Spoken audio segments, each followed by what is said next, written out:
A violent storm tossed aside a tree in northern Ontario, revealing a giant rock incised with 255 runic symbols, an unbroken Lord's Prayer carved in a centuries-old Swedish code, hidden in Canada's forests long after the Vikings vanished from history, a mystery. Experts say it is the longest runic text in North America and the world's only carved runic Lord's Prayer. Who carved this cryptic message, and why did an almost forgotten European tradition resurface so far from home? The answer could rewrite what we thought we knew about faith, exile, and secret knowledge crossing oceans. How did this strange prayer end up beneath Ontario's roots? In the shadow of Lake Superior, the boreal forest stretches for miles, its floor thick with moss and tangled roots. A violent storm swept through this wilderness, tearing up old-growth trees and exposing ground that had not seen sunlight in generations. When the wind died down, a local resident walking the battered forest noticed something unusual where a massive tree had toppled. Embedded in the bedrock was a flat slab, its surface scored with markings that stood out against the raw, rain-slick stone. The find was a pure accident. Without the storm's force, the slab might have remained hidden for centuries more, wrapped in roots and soil. The observer snapped a few quick photos on a cell phone, uncertain what to make of the strange lines and symbols. These images, shared quietly with a regional historian, set off a ripple of curiosity that reached professional archaeologists at the Ontario Centre for Archaeological Education. Word spread quickly among specialists. The site lay roughly 465 miles northwest of Ottawa, near the remote community of Wawa, a region known more for mining history and moose than for ancient mysteries. The slab itself measured nearly 4 by 5 feet, its surface marked with a level of care and precision that suggested something more than idle graffiti.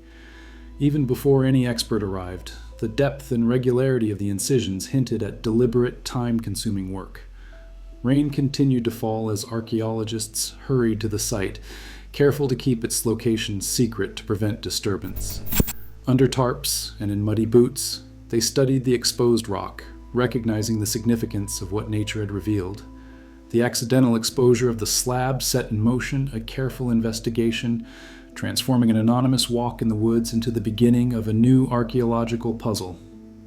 The moment underscored how chance, weather, and a sharp eye can open doors to stories long buried beneath the forest floor. The first close examination of the slab revealed a surface unlike anything in the region's archaeological record. Measuring nearly 4 by 5 feet, the panel was covered with 255 runic characters, each one carved with striking depth and precision. The runes formed a dense rectangular block, their lines sharp even after decades beneath soil and moss. Alongside the inscription, a detailed image of a boat stretched across the stone, with 16 human figures aboard, rendered with a steady hand. 14 X-shaped marks stood out nearby, their meaning unclear, but their presence deliberate. Archaeologist Ryan Primrose, among the first to study the site, described the find with a mix of disbelief and admiration. He said, "Well, it is certainly among the least expected finds that I think I have encountered during my career. It is absolutely fascinating. The sheer scale and care of the work left no doubt that this was more than idle carving. Each rune was deeply incised, the grooves catching water and light even on a gray, rainy day. The boat's figures suggested a narrative or memory, while the X marks hinted at a code, a tally, or a symbol lost to time. No other known runic inscription in North America matches its length or completeness.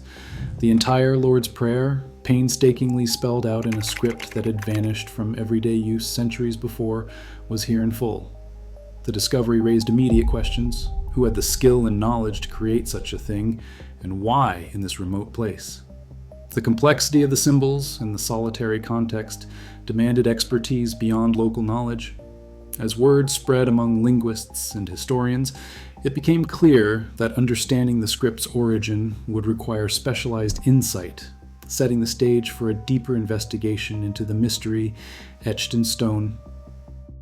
Johannes Bureus was a scholar and mystic in early 17th century Sweden, fascinated by the ancient runic alphabets that once covered stones and wooden staves across the north. In 1611, he published Runa ABC, the first Swedish alphabet book to blend runes with the Latin script. Bureus's system was not a simple revival of Viking runes. He reimagined them for his own time, adapting old symbols to transcribe early modern Swedish. His work included the Lord's Prayer, fully rendered in this new runic style, a prayer that would become the blueprint for the inscription found centuries later in a Canadian forest. The runes Bureus championed had already faded from daily use by the time he began his work. His runa ABC was aimed at scholars and those drawn to the mysteries of language, not the general public. The book's influence lingered in rarefied circles, kept alive by antiquarians and a handful of enthusiasts. While the original 1611 edition was never widely distributed, copies survived in private libraries and were occasionally referenced in 18th and 19th century scholarly collections. The Lord's Prayer, as Bureus set it down, appeared in these collections with the same careful arrangement of runes, preserving both the text and the unique orthography that set his system apart from older pagan inscriptions. By the 19th century, the knowledge of Bureus's runic system had become a scholarly curiosity, rarely encountered outside specialist circles in Sweden. Yet the Wawa inscription matches this tradition with striking fidelity.